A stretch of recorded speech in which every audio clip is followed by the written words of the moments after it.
Back to the friction classes. तो मैं आयुष्मान भी आप सबका स्वागत करता हूँ अपने यूट्यूब चैनल में। तो ये है लेक्चर नंबर 1 क्लास 10 स्टूडेंट्स के लिए, जिसमें हम पढ़ने वाले हैं chapter number light. Chapter light, इसमें हम पढ़ेंगे रिफ्लेक्शन और रिफ्रैक्शन। बट पहले जो आपको नंबर ऑफ लेक्चर्स मिलेंगे वो कंप्लीटली रिफ्लेक्शन के होंगे, देन आफ्टर आपको रिफ्रैक्शन मिलेगा।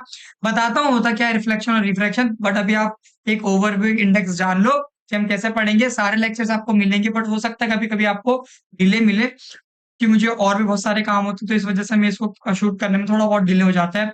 बट चिंता ना करें, आपको मिलेगा ये सब कुछ, ठीक है। फिजिक्स तो पूरी 10th की आपको मिलेगी, ठीक है। तो शुरू करते हैं। लाइट, लाइट की कहानी कहाँ से स्टार्ट होती है? Light is a form of energy, light is needed to see things around us. सबसे इंपॉर्टेंट चीज क्या लिखा? Light is a form of energy. Light एक तरह से किसका फॉर्म है? एनर्जी का। थोड़ा सा एक एग्जांपल देख लेते हैं किस तरह, जैसे कि ये बल्ब है, ठीक है। अब ये बल्ब ग्लो होगा तो ये क्या हीट देता है जब ग्लो होता है। आप लोगों ने देखा होगा जब लाइट, कोई भी आप बल्ब वगैरह यूज करते हैं वो हीट जनरेट करते हैं ना जब वो ग्लो होते हैं। तो ये एक हीट ही दे रहे हैं, और ये कहाँ से आ रही है? लाइट से आ रही है। तो light is a form of energy, पहला एग्जांपल। दूसरा एग्जांपल, आप सब सन देखते हैं, सनलाइट। आप धूप में थोड़ी देर खड़े रहो, बढ़िया, आपको मजा आने लगेगा, बिल्कुल पूरे ऊपर से नीचे तक गर्म गर्म हो जाओगे। तो ये क्या है? आप लाइट, लाइट आप पे पड़ रही है ना, सनलाइट सनरेज आप पे पड़ रही है, ठीक है, कंटिन्यूअसली पढ़ते जा रही है। और उसमें क्या होती है, आप जब आगे इंजीनियरिंग में पढ़ोगे तो आपको और अच्छे से समझ में आएंगे। और इवन 12th क्लास में आपको एक टॉपिक है फोटो, बेटा, photo electric effect. Photo electric effect, इसमें आपको और समझ में आता है कि लाइट कैसे एनर्जी का फॉर्म है। तो आपको सनलाइट तो समझ में आ रहा है, सनलाइट आपको क्या देता है? हीट देता है। With the help of sunlight हमारे जो प्लांट्स है वो क्या करते हैं भैया? फूड बनाते हैं, फूड बनाते हैं। तो ये सब क्या बता रहे हैं कि light is a form of energy. दूसरा एग्जांपल, एक लास्ट एग्जांपल देखते हैं किस तरह से लाइट एनर्जी का फॉर्म है। हम सनलाइट को लेते हैं, सनलाइट को हम लेते हैं और उसके हेल्प से हम लोग क्या इलेक्ट्रिसिटी जनरेट करते हैं, इलेक्ट्रिसिटी जनरेट करते हैं with the help of solar panels या फिर फोटोवोल्टिक सेल। समझ में आया? Is it clear? चलिए, ये छोटा सा एग्जांपल था। और एक फैक्ट मैं आपको बताना चाहूंगा लाइट के रिगार्डिंग। क्या? Light use to make things visible but it is invisible itself. जैसे कि सनलाइट देखिए, सनलाइट क्या करता है? With the help of sunlight आप सब कुछ अराउंड अपने सराउंडिंग में देख सकते हैं, बट सनलाइट खुद में क्या है? इनविजिबल है, इनविजिबल है। कैसे? देखो, फॉर एग्जांपल ये एक रूम है, यहाँ पे बहुत सारे ऑब्जेक्ट रखे हैं, बट यहाँ पे बिल्कुल भी लाइट नहीं है। तो क्या आप वहां पे किसी ऑब्जेक्ट को देख पाओगे? बिल्कुल भी नहीं देख पाओगे। लेकिन जैसे ही लाइट आती है आप देख पाते हो, लेकिन आप खुद में लाइट को देख पा रहे हो क्या? नहीं देख पा रहे। समझ में आया? वेरी गुड, ठीक है। क्लियर होता जा रहा है। अभी तो बेसिक बेसिक चलेगा, बहुत बड़ी बड़ी बातें नहीं है ये सब, वही मैं कहता, मतलब कह रहा हूँ जो आपको पहले से पता है। देखिए, ये लेक्चर थोड़ा सा लंबा हो सकता है, लगभग लगभग 40 मिनट से ज्यादा भी हो जाए, तो प्लीज आप बने रहना, क्योंकि ये चैप्टर बहुत ज्यादा इंपॉर्टेंट है। बेटा, इसका आगे का पूरा एडवांस पोर्शन थोड़ा सा आपको पढ़ने को मिलता है आपको रे ऑप्टिक्स में। अभी मैं बताता हूँ क्या होता है ये, ठीक है, रे ऑप्टिक्स में, क्लास 12th में, ठीक है। तो ये इंपॉर्टेंट है, हमें बने रहना है इसमें, ठीक है। देखिए, आपको लाइट के दो फिनोमिना पढ़ना है बेटा, रिफ्लेक्शन और रिफ्रैक्शन। समझ में आया? रिफ्लेक्शन और रिफ्रैक्शन, जैसे कि आपको एग्जांपल है, देखो ये सन है, सनलाइट ये रोज पे पड़ी, रोज से रिफ्लेक्ट होगी ये इन पर पड़ी, इनकी आंखों पर पड़ी, और इनसे, इन आंखों से, ये बड़ी बड़ी आंखों से, चश्मा लगा दिया मैंने, नहीं, बड़ी बड़ी आंखों से इन्होंने इसे ऑब्जर्व करा, देखा, और ये इमेज यहाँ पे फॉर्म हुआ है, ठीक है। समझ में आया?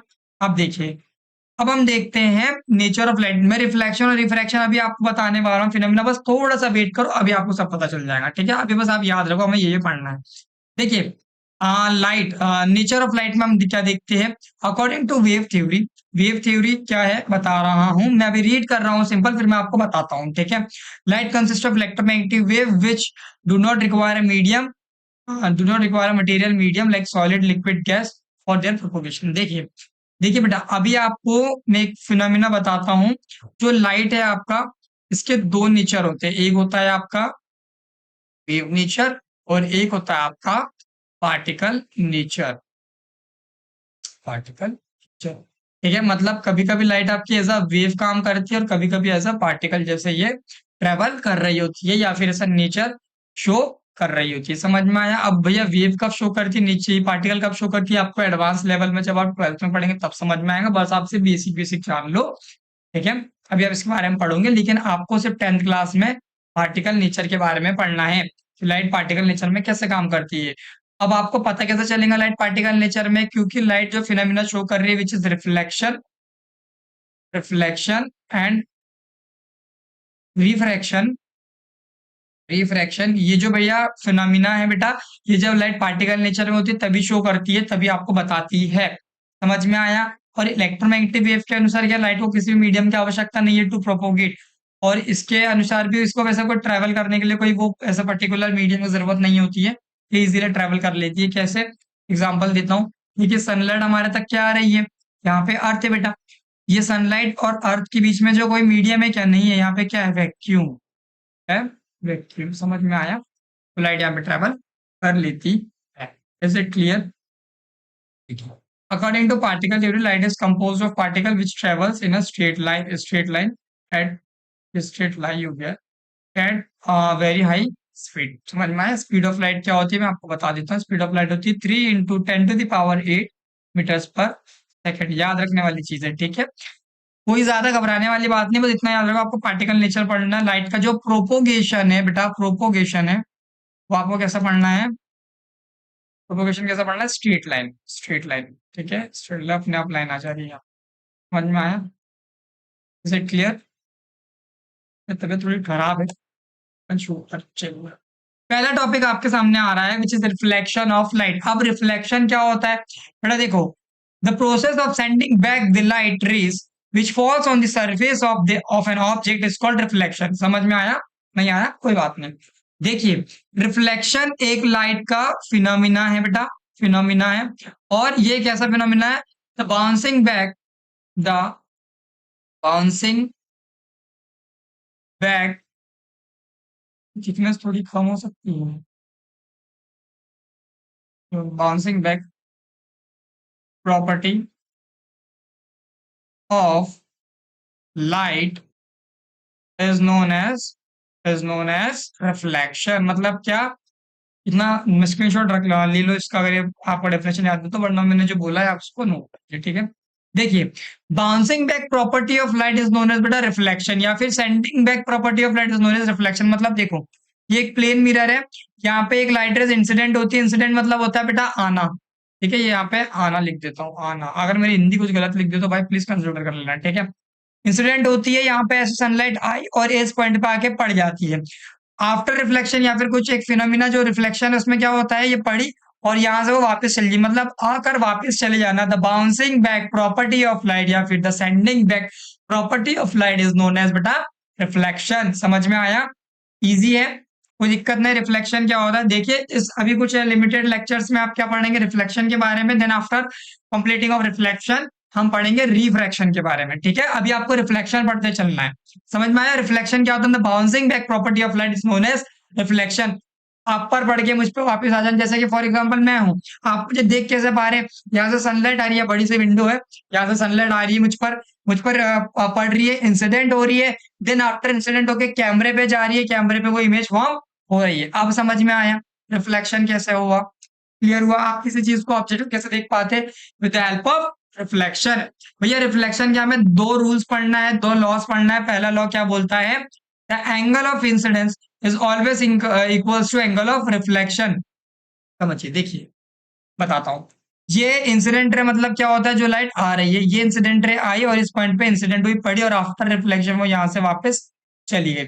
मतलब क्या, और ये यहाँ पे एक नॉर्मल एसिड है। अब इसका मतलब क्या, देखिए, एंगल ऑफ इंसिडेंस क्या बोला है, एंगल ऑफ इंसिडेंस मतलब जिस एंगल से इंसिडेंट रे आ रही है, ये है आपका angle of incidence. After reflection वो उसी एंगल से वापस चली जाएंगी, मतलब कि angle of incidence is equal to angle of reflection. अब एंगल ऑफ इंसिडेंस होता कहां पे, मैं आपको वो बता देता हूं, ठीक है? वेट फॉर अ मिनट, ठीक है? वेट फॉर अ मिनट, मैं इसकी इंक चेंज कर लूं, कौन सा कलर ले, ऑरेंज ले लेते हैं, ठीक है? देखिए, द एंगल बिटवीन, नॉर्मल मतलब समझता है, मैं नॉर्मल बताना भूल गया ना। नॉर्मल मतलब क्या होता है, सिंपल एक perpendicular line, perpendicular normal line बोल देता हूँ, ठीक है? परपेंडिकुलर लाइन, क्योंकि सर किसके परपेंडिकुलर है भैया, प्लेन सरफेस के। समझ में आया ना? रिपीट कर लेता हूँ फटाफट, फिर मैं एंगल ऑफ इंसिडेंस बता रहा हूँ, हाँ याद रखना। इंसिडेंट रे आई, किसी एंगल से इंसिडेंस रे, इंसिडेंट एंगल आई से, देन आफ्टर रिफ्लेक्शन वो incident, sorry, reflected angle R से रिफ्लेक्ट होकर चली गई। क्लियर हुआ? अब देखिए, जो ये इंसिडेंट एंगल बन रहा है, एंगल ऑफ इंसिडेंस का नाम से इसे जानते हैं, ठीक है? एंगल ऑफ इंसिडेंस और एंगल ऑफ रिफ्लेक्शन क्या है? The angle between normal to the incident ray, the angle between normal to the incident ray is known as angle of incidence. क्या बोला मैंने? Angle of incidence. मैं लिख देता हूं बेटा, angle of incidence, angle of incidence. और ये क्या हो जाएगा बेटा? The angle between normal to reflected ray is known as angle of reflection. फिर समझ में आ गया? इतना समझ में आया? मैं इसे इरेज कर रहा हूँ, आप स्क्रीनशॉट लेना चाहे तो ले लीजिए। ठीक है, एंगल ऑफ इंसिडेंस आपको समझ में आ गया, एंगल ऑफ रिफ्लेक्शन आपको समझ में आ गया। ठीक है, चलिए, तो इसमें क्या बोला? फॉर एग्जांपल मान लो ये angle I equals to angle R, इसका मतलब क्या? ठीक है, अगर मान लो 30 डिग्री से आ रही है तो आफ्टर रिफ्लेक्शन वो 30 डिग्री से ही वापस जाएगी। फॉर एग्जाम्पल अगर ये 90 डिग्री से आ रही है तो 90 से ही वापस चली जाएंगी। क्लियर हुआ? हमें एक चीज देखना था, चलिए ये है इसमें। ठीक है, क्लियर हो गया? अब देखते हैं, अब देखना है हमें सेकंड लॉ ऑफ रिफ्लेक्शन। बहुत इजी लॉ है ये, कोई बहुत टफ लॉ नहीं है। क्या? The incident ray, the reflected ray and the normal at the point of incidence all lies in the same plane at the same point. मतलब ये इंसिडेंट रे, रिफ्लेक्टेड रे और नॉर्मल सारी एक point पे लाई करती है, एक प्लेन पे लाई करती है, और जिस पॉइंट पे लाई करती है उसे हम क्या बोलते हैं? Point of incidence, point of incidence. समझ में आ रहा है? क्या बोलते हैं? Point of incidence. Is it clear? क्या बोला मैंने? रिपीट करें, देखिए, इंसिडेंट रे, नॉर्मल। मैं इसको थोड़ा और इसको अच्छे से बताने की आपको कोशिश करता हूँ, है ना?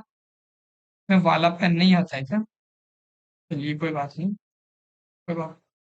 ठीक है, incident ray, normal and reflected ray all lies in the same plane. भैया प्लेन क्या? ये जैसे कि मान लो ये एक प्लेन है, ठीक है, ये एक सरफेस है, ये एक सरफेस है, ये एक प्लेन है, ठीक है, ये एक प्लेन है और ये प्लेन है। ये नॉर्मल हो गई, ये इंसिडेंट रे हो गई, ये रिफ्लेक्टेड रे हो गई। All lies in the same plane at the same point. That point is known as beta point of incidence. Is it clear?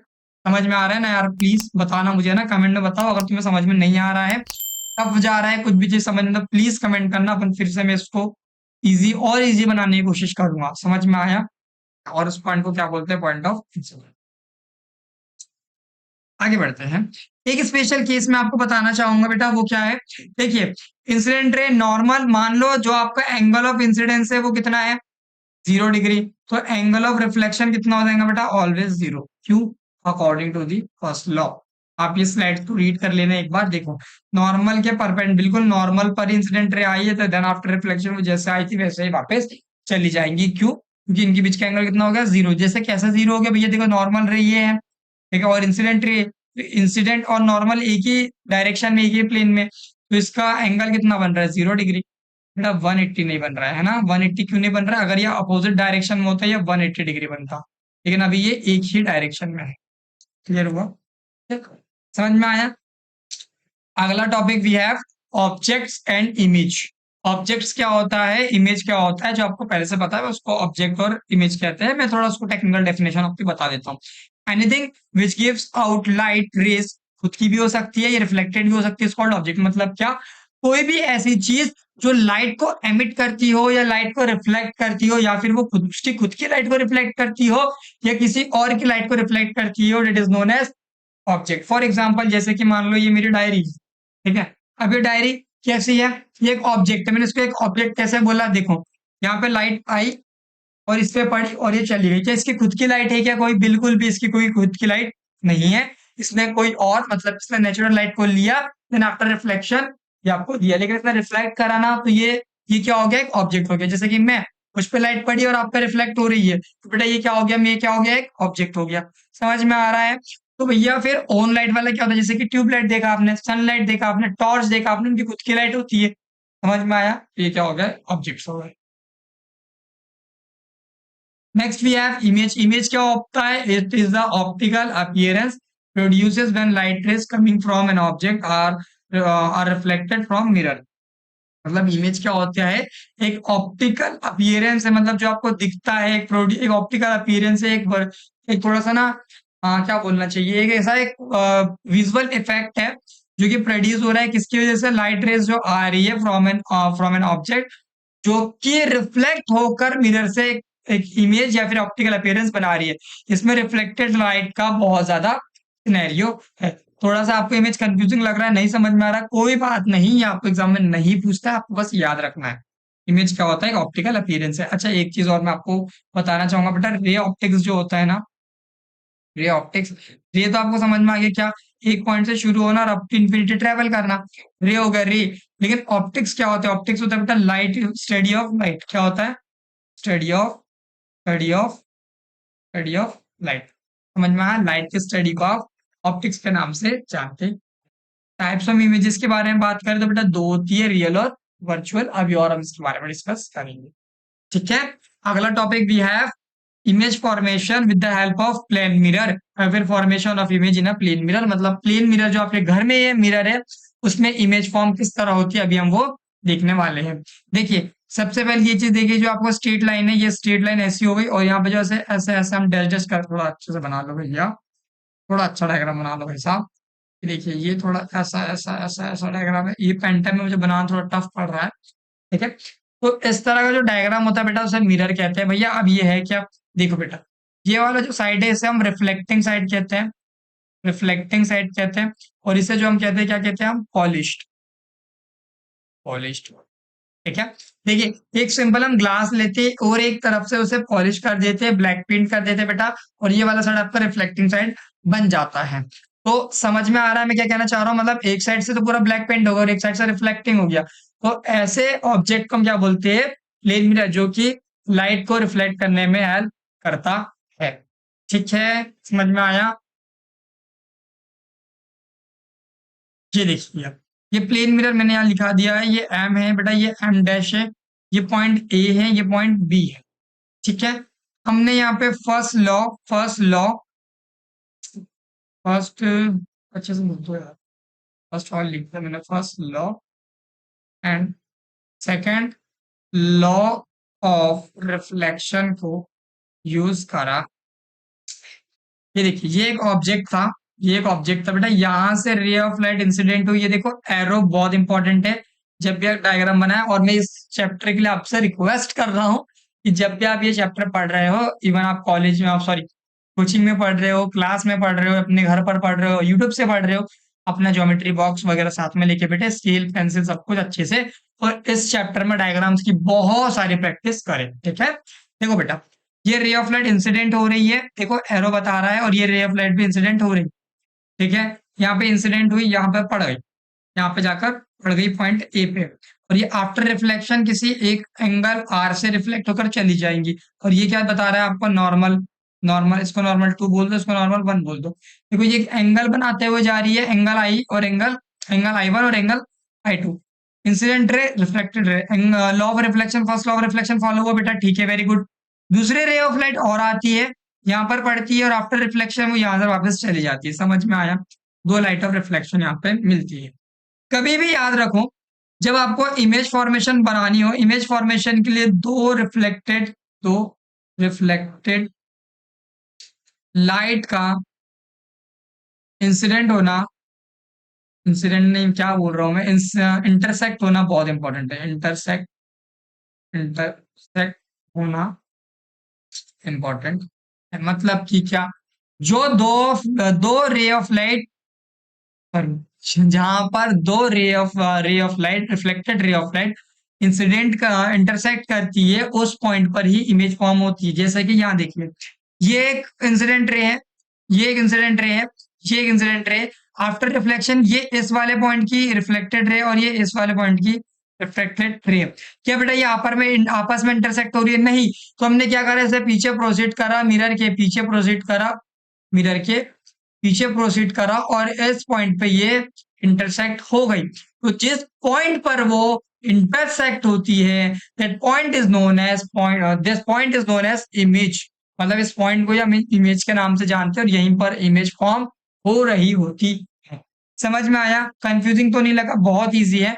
मैंने सिर्फ इतना बोला था कि किसी इमेज फॉर्मेशन के लिए दो रिफ्लेक्टेड लाइट का होना इंपॉर्टेंट है, और यही इंपॉर्टेंट, मतलब जो लाइट है ये क्या करती है, इंटरसेक्ट करती है, और जिस पॉइंट पर इंटरसेक्ट करती है बेटा, वहां पर इमेज फॉर्म होती है। देखो ये इंसिडेंट रे है, ये भी इंसिडेंट रे है, ये रिफ्लेक्टेड है, ये रिफ्लेक्टेड है। ठीक है, कि यहाँ पे आगे तो कभी भी इंटरसेक्ट नहीं करती, तो हमने इसको क्या करा, पीछे मिरर में प्रोसीड करा। अब आप पूछोगे भैया ये कैसे कर दिया आपने?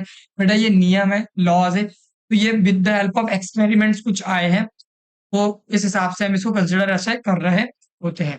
एक इंपॉर्टेंट नोट मैं आपको बताना चाहूंगा प्लेन मिरर के लिए। मान लो आपका ये ऑब्जेक्ट है, ये प्लेन मिरर है और ये इमेज है। बेटा इमेज सॉरी ऑब्जेक्ट से मिरर की डिस्टेंस मान लो 5 सेंटीमीटर है, तो मिरर से इमेज के डिस्टेंस भी 5 सेंटीमीटर बनेंगे इनसाइड दी मिरर। समझ में आया क्या? मान लो ये मिरर था, यहां से ये ऑब्जेक्ट का डिस्टेंस 5 सेंटीमीटर है, तो ये जितने डिस्टेंस में ऑब्जेक्ट रखा है अंदर मिरर के अंदर ही सेम उतनी ही डिस्टेंस पे आपकी इमेज भी फॉर्म हो रही होती है। Is it clear? समझ पा रहे हो ना? इजी है, ज्यादा टफ तो नहीं जा रहा। वेरी गुड बेटा, टफ लगे तो प्लीज बताना, मुझे पता है ये चैप्टर कंफ्यूजिंग है, तो आप मुझे बताना, मैं आपको फिर से एक्सप्लेन करने को रेडी हूं, मुझे कोई दिक्कत नहीं है। ठीक है, इतना समझ में आ गया? समझ में आ गया, चलिए आगे बढ़े।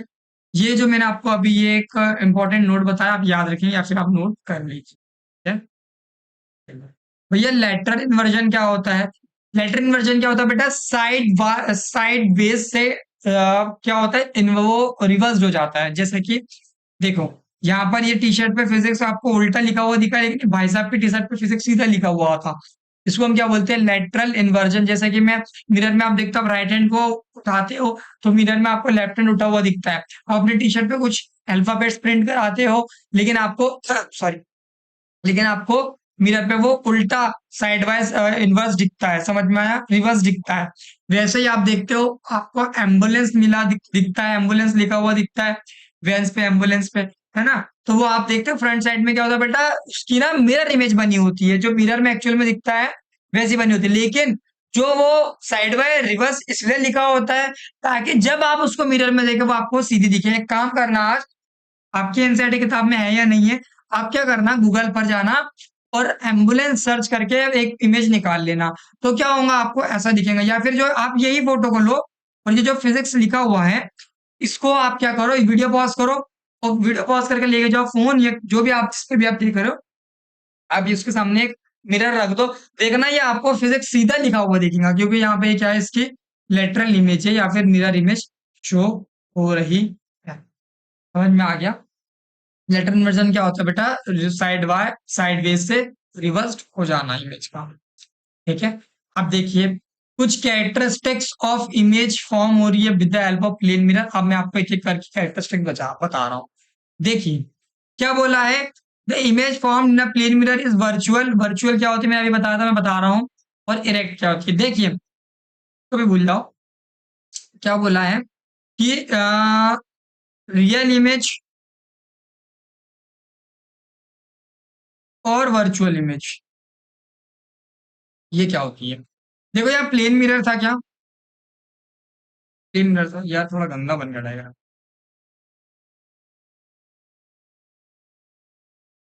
मच बेटर देन देखिए बेटा, जो यहाँ पर मिरर के पीछे इमेज बनती है वो कैसे बन रही थी, हम लाइट मतलब लाइट यहाँ इंसिडेंट हुई तो मान लो यहाँ से वापस चली गई, यहाँ पर इंसिडेंट हुई और यहाँ से वापस चली गई, ये रियल में इंटरसेक्ट हुई क्या? हमने इसको क्या करा, वर्चुअली पीछे प्रोसीड करा और इसी किसी एक पॉइंट पे यहाँ पे हमने इमेज को फॉर्म कर दिया। लेकिन ये रियल में इंटरसेक्ट हो रही है कि नहीं? जब आपका रे मतलब रिफ्लेक्टेड रे मिरर के पीछे बनना इंसिडेंट करेंगी, या इमेज जो है आपकी मिरर के पीछे बनेगी, तो उसे हम क्या बोलेंगे, वर्चुअल इमेज। वर्चुअल क्यों कह रहे, क्योंकि हमने इसे वर्चुअली प्रोसीड करा था पीछे, ये रियल में इंटरसेक्ट नहीं हो रही थी। और ये जो लाइट अगर यहाँ पर रिफ्लेक्टेड रेज यहाँ पर अगर रियल में इनसे इंटरसेक्ट करती तो हम क्या बोलते हैं, रियल इमेज। ठीक है, समझ में आया? वेरी गुड भैया, वर्चुअल समझ में आ गया, रियल समझ में आ गया। इरेक्ट क्या होता है? इरेक्ट मतलब होता है बेटा अपराइट। क्या होता है? अपराइट। मतलब जैसे अब मैं खुद को देख रहा हूँ वैसे की वैसी इमेज मुझे दिख रही होती है मिरर में। ठीक है, तो उसे हम क्या बोलते हैं, upright image. Is it clear? जैसे कि तैसी इमेज, और उसको टेक्निकली हम और इरेक्ट नाम से जानते हैं। ठीक है, दूसरी चीज, जैसा साइज होता है इमेज का वैसा ही, मतलब ऑब्जेक्ट का वैसा ही शायद आपको इमेज का भी देखने को मिलता है। मतलब मैं जितना बड़ा हूँ वैसा ही मैं आपको मिरर में भी देखने को मिलूंगा ना। Very good. ऐसा तो नहीं है मेरे नाक छोटे बड़े दिख जाएंगी। आपने वो मिरर देखे होंगे कुछ जिसमें आपको आप इसको बड़ा देखते हो छोटा देखते हो वो अलग है, लेकिन मैं प्लेन मिरर की बात कर रहा हूँ। सेकंड भी है जो मैंने आपको बताया था मोस्ट इंपॉर्टेंट, कि भैया डिस्टेंस जो होता है ऑब्जेक्ट और मिरर का, वो जितना है वैसा ही इक्वल डिस्टेंस होता है किसका, ये इमेज का, इससे मिरर से, और वो क्या हो जाती है साइड बेस से रिवर्स्ड हो जाती है क्या बेटा, इमेज आपकी। ठीक है, ये आपको एक न्यूमेरिकल है, ये आपको थोड़ा अगर नहीं समझ में आता तो मैं आपको एक इजी न्यूमेरिकल बताता हूँ। ठीक है, इसको अभी आपको होमवर्क में ले लो, मैं आपका इजी होमवर्क मतलब एक न्यूमेरिकल बता रहा हूँ, उसके बाद हम अगला मतलब अगला लेक्चर हम शूट करेंगे जिसमें हम रिफ्लेक्शन ऑफ लाइट के कुछ और स्फेरिकल मिरर्स के बारे में डिस्कशन करेंगे। चलिए यहाँ देखिए, देखो मान लो एक पूजा, पूजा नाम ले लेते हैं, पूजा नाम की दीदी है, वो अपने प्लेन मिरर से 3 मीटर के डिस्टेंस पे है, और देन क्या होता है, देन वो 1 मीटर बैकवर्ड बैकवर्ड मूव करती है मूव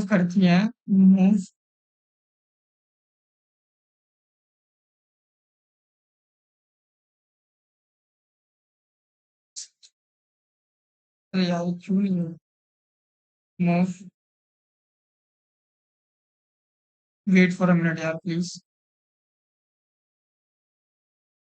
मैं दिक्कत चलती है यार, मूव करती है, तो आपको बताना है फाइंड हर डिस्टेंस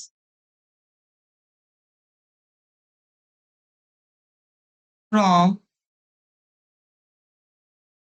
हर इमेज।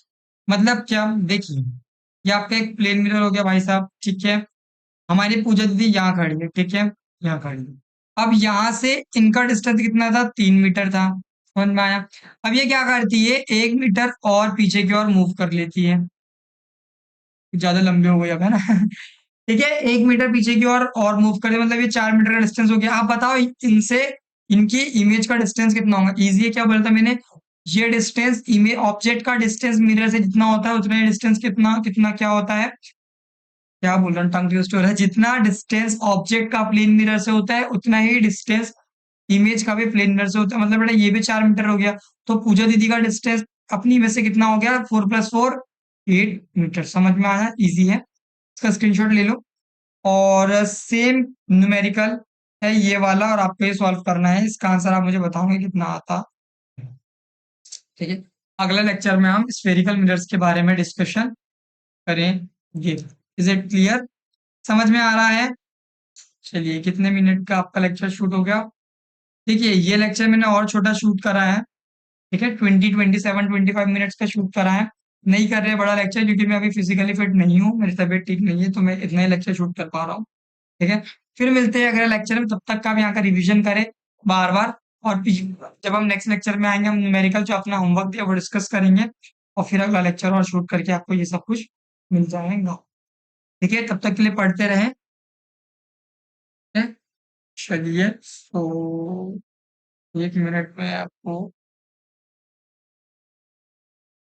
1 मिनट, हाँ, वेट फॉर अ, चलिए, तो तब तक के लिए बाय बाय, मिलते हैं अगले लेक्चर में, बाय।